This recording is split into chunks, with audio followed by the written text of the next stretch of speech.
Assalamualaikum warahmatullahi wabarakatuh. Selamat berjumpa kembali dengan Pak Ikhwan di pelajaran fisika online. Topik kita kali ini adalah tentang dimensi besaran. Tujuannya adalah dengan menggunakan dimensi besaran ini kita bisa menentukan satuan dari suatu konstanta. Yang kedua, kita bisa mengoreksi sebuah persamaan itu penulisannya benar atau salah, ada kesalahan. Dan yang ketiga adalah untuk membuat rumus. Nah, bagaimana cara-caranya? Silakan ikuti video ini sampai selesai.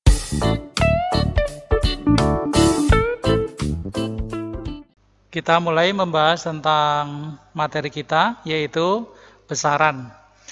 Jadi, besaran itu adalah sesuatu yang dapat diukur dan dapat dinyatakan dengan angka yang mempunyai satuan tertentu. Contohnya panjang, massa, waktu, lebar, sama tinggi. Ini adalah contoh-contoh dari besaran. Nah, perhatikan gambar ini. Ini ada gambar meja. Nah, meja sendiri itu tidak dapat diukur. Sering orang salah mengartikan. Coba ukur meja gitu. Nah, padahal meja itu tidak bisa diukur. Meja adalah benda, bukan besaran. Nah, apa yang bisa diukur dari meja? Yang bisa diukur dari meja adalah besaran yang ada pada meja itu, yaitu ada panjang meja, ada tinggi meja, ada lebar meja, bahkan mungkin ada massa meja dan seterusnya. Itu yang bisa diukur. Jadi yang bisa diukur itu disebut dengan besaran. Contoh misalnya kita sekarang mengukur tinggi meja, maka hasilnya kita tulis tinggi meja 75 cm. Nah, tinggi ini artinya besaran. 75 itu nilai dari tinggi. Kemudian cm ini adalah satuan. Jadi tinggi meja 75 cm.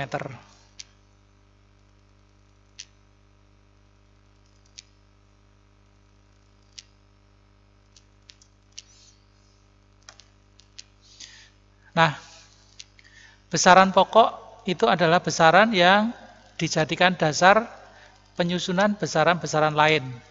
Hanya ada 7 besaran pokok, yaitu panjang, massa, waktu, kuat arus, suhu, jumlah zat, dan intensitas cahaya. Berarti selain dari 7 besaran pokok ini, besaran lainnya disebut dengan besaran turunan. Nah, dimensi suatu besaran itu adalah cara besaran itu tersusun dari besaran-besaran pokok. Kalau besaran pokok itu masing-masing sudah punya lambang dimensi sendiri-sendiri. Misalnya panjang itu lambang dimensinya adalah L. Massa lambang dimensinya adalah M. Waktu lambang dimensinya adalah T. Nah, bagaimana dengan besaran turunan?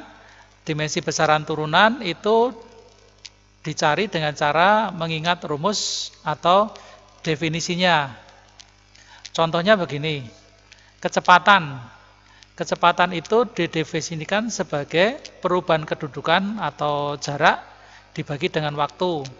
Dalam rumus ditulis V sama dengan jarak per waktu.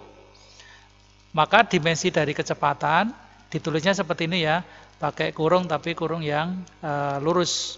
Ini berarti dimensi kecepatan. Untuk membedakan dengan rumus kecepatan dikasih kurung kotak begini. Nah, dimensi dari kecepatan itu dari rumusnya ini kita bisa tuliskan jarak. Jarak itu sebetulnya kan juga panjang, hanya nama lain dari panjang diberi istilah jarak. Maka jarak itu dimensinya sama dengan panjang, yaitu L. Kemudian waktu. Waktu dimensinya T. Maka dimensi dari besaran kecepatan adalah L per T. Nah, dalam penulisan dimensi, maka harus ditulis dalam satu baris. Maka L per T ditulis LT-1. Nah, dari sini kita bisa tahu satuan dari kecepatan, yaitu satuan L per satuan waktu. Maka ditulis satuan kecepatan adalah meter per sekon. Contoh lain, misalnya dimensi dari volume. Volume itu kan bisa kita tulis rumusnya panjang kali lebar kali tinggi. Nah, padahal lebar sama tinggi ini sebetulnya kan nama lain saja dari panjang, karena cara mengukur panjang, lebar, dan tinggi itu sama. Bisa pakai mistar, kalau ukur panjang pakai mistar, maka lebar dan tinggi juga mesti pakai mistar. Sehingga rumusnya volume itu kan ditulisnya panjang kali panjang atau panjang pangkat 3. Maka dimensi dari volume itu sama dengan dimensi dari panjang dipangkatkan 3, ditulisnya L pangkat 3. Nah, dari sini kita bisa tahu satuan dari volume, yaitu satuan dari panjang dipangkatkan 3, yaitu meter kubik. Kita beri contoh yang lain. Misalnya dimensi dari gaya. Gaya itu kan massa dikalikan dengan percepatan. Maka dimensi gaya sama dengan dimensi massa dikalikan dengan dimensi percepatan. Dimensi percepatan adalah LT pangkat min 2. Nah, lalu dimensi dari gaya bisa kita tulis dengan menggabungkan dimensi massa dan dimensi percepatan. MLT pangkat min 2. Maka satuan dari gaya kita tulis satuan dari massa dikalikan dengan satuan dari panjang dibagi dengan satuan dari waktu kuadrat, kilogram meter per sekon kuadrat. Fungsi dari dimensi besaran itu ada 3. Yang pertama adalah menentukan satuan dari suatu konstanta. Yang kedua, menentukan benar atau salahnya suatu persamaan. Sedangkan yang ketiga adalah untuk menyusun rumus. Contoh menentukan satuan dari konstanta. Di dalam persamaan gaya tarik antara dua benda yang punya massa, itu ditulis seperti ini. F sama dengan G kali M1 kali M2 per R kuadrat. Jadi M1 ini massa benda 1, M2 massa benda kedua, R kuadrat adalah jarak pusat massa dari kedua benda. Lalu G ini konstanta. Jadi gaya tarik-menarik antara dua benda yang punya massa, itu kalau menurut persamaan ini adalah sebanding dengan massa masing-masing dan berbanding terbalik dengan kuadrat jaraknya. Nah, bagaimana menentukan satuan dari konstanta G ini? Jadi dari rumus yang kita dapat ini, F sama dengan G M1 kali M2 per R kuadrat, kita tulis ulang dengan posisi konstantanya kita pisahkan, kita taruh di ruas kiri. Sehingga G sama dengan ini, karena sebanding dengan G, kita tulis di atas, R2 ini, R kuadrat ini kalau kita pindah ke sini, jadi sejajar dengan F. Jadi F R kuadrat, lalu M1, M2 letaknya di bawah. Nah, kemudian dari persamaan ini, kita tulis dimensi masing-masing. F gaya dimensinya MLT pangkat min 2. R jarak dimensinya L pangkat 2. Kemudian M1, M2 massa dimensinya M, karena sama kita kuadratkan. Lalu posisi ini kita atur supaya menjadi satu baris, ditulisnya kita gabung, di bawah ini M pangkat 2, yang atas M pangkat 1, maka pangkatnya kalau dijumlah pangkat min 1. Jadi M pangkat min 1, terus L-nya ini ada L pangkat 1, di sini ada L pangkat 2, jadi L pangkat 3. Lalu T-nya hanya 1, T min 2. Maka dimensi dari konstanta G ini adalah M min 1, L pangkat 3, T pangkat min 2. Sehingga satuan dari G adalah kilogram pangkat min 1, meter kubik, sekon pangkat min 2. Ini bagaimana menentukan satuan dari konstanta. Selanjutnya, bagaimana cara menentukan benar salahnya suatu persamaan. Contohnya, Benarkah penulisan persamaan berikut? S sama dengan V plus setengah AT kuadrat. Nah, supaya kita tahu bahwa penulisan dari persamaan itu benar, ada syaratnya, yaitu apabila dimensi semua suku adalah sama. Yang dimaksud semua suku ini yang mana? Ini ada S, ini satu suku. V, ini satu suku. Setengah AT kuadrat, ini satu suku. Nah, ketika semua suku itu mempunyai dimensi yang sama, berarti persamaan itu betul. Tetapi kalau dimensinya berbeda, maka persamaan itu salah. Sekarang kita lihat dimensi dari S. S itu jarak, dimensinya L. Harusnya ruas kanan itu semua sukunya harus berdimensi L semua. Kita lihat suku yang pertama yang kanan. V kecepatan itu dimensinya L per T. Kemudian dimensi dari yang di ruas kedua setengah AT kuadrat. Nah, di sini ada indeks setengah, itu tidak perlu diperhitungkan dalam menentukan dimensi. Tapi kalau angka di pangkat itu perlu dituliskan. Jadi setengah AT kuadrat ini kalau untuk menentukan dimensinya cukup ditulis AT kuadrat. A itu percepatan, dimensinya adalah LT pangkat min 2, lalu T kuadrat dimensinya T pangkat 2. Nah, di sini T itu yang depan pangkat min 2, yang belakang pangkat plus 2. Maka T-nya kalau dijumlah menjadi pangkat 0 atau 1. Maka dimensi dari AT kuadrat adalah L.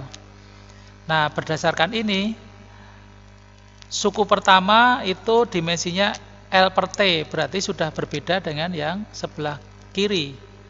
Maka itu menjadi alasan atau sudah menunjukkan bahwa persamaan ini salah penulisannya. Nah, bagaimana supaya benar?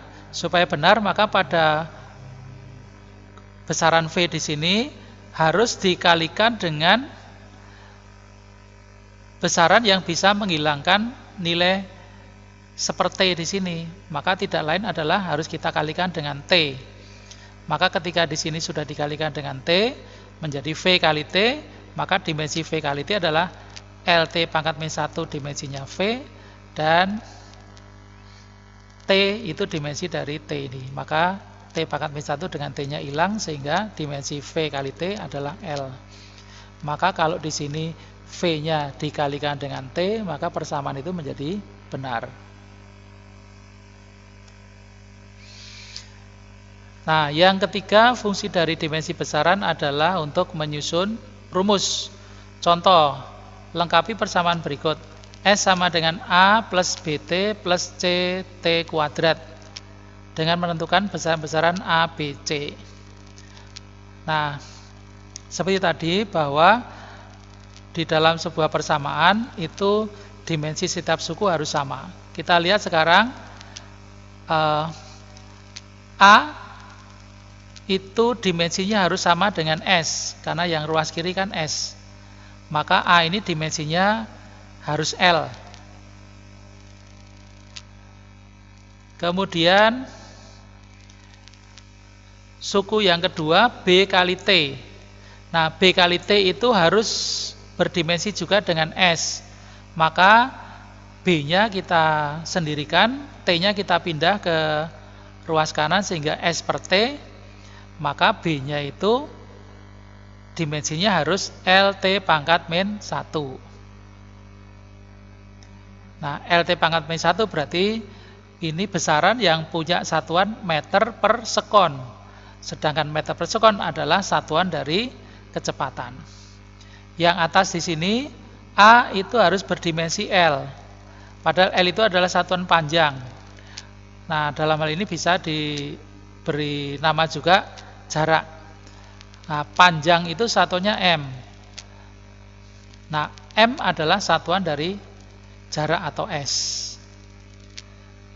Lanjut yang ketiga. CT kuadrat itu juga harus berdimensi S atau sama dimensinya dengan S. Maka kita pisahkan, C-nya kita sendirikan, T kuadratnya kita pindah ke ruas kanan, jadi di bawah menjadi S per T kuadrat. Nah, dimensi S per T kuadrat, S-nya itu L, T-nya waktu, berarti L T pangkat min 2. Kalau kita tulis satuannya dari dimensi L T pangkat min 2 adalah meter per sekon kuadrat. Nah, meter per sekon kuadrat itu adalah satuan dari percepatan. Maka dari analisis dimensi ini, A itu adalah S, kemudian B adalah kecepatan, dan C adalah percepatan. Maka persamaan yang dimaksud di atas ini adalah S sama dengan S0 plus VT plus AT kuadrat.